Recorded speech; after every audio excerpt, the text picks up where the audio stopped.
Our YouTube family. ఇవాళ మీ బుజ్జమ్మ ఏం కూర వండుతుందో తెలుసా? మీకు తెలుసా? ఈ కూర మన ఫాలోవర్స్ గెస్ట్ చేసి కామెంట్ చేయాలి.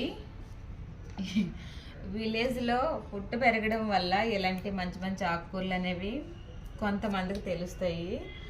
సో మన ఛానల్లో నాకు తెలిసి నాగేష్ గారు చెప్తారేమో అనుకుంటున్నాను. ఈ రెండు ఆకులు ఉన్నాయి, రెండింటికి వేరియేషన్ ఏంటో అసలు దీన్ని ఏమంటారు, దీన్ని ఏమంటారు? మీరు తెలివైనలు కదా, గెస్ట్ చేస్తారు. నాగేష్ గారు ఈ టాస్క్ మీకే, నాకు తెలిసి మీరు కనిపెట్టొచ్చేమో అనుకుంటున్నా. ఈ ఆకుకూరకి మ్యాంగో సూపర్ ఉంటుంది, మిర్చి ఎక్కువ వేయాలి, అట్లనే మామిడికాయ ఉండాలి. చింతపండు కన్నా ఇలా పుల్ల మామిడికాయలు ఉంటాయి కదా, పునాస్ మామిడికాయ వేస్తే సూపర్ ఉంటుంది. గెస్ చేయండి ఆకు ఏం కూరో, సరేనా? ఓకే మరి, బాయ్ బాయ్. Bye bye.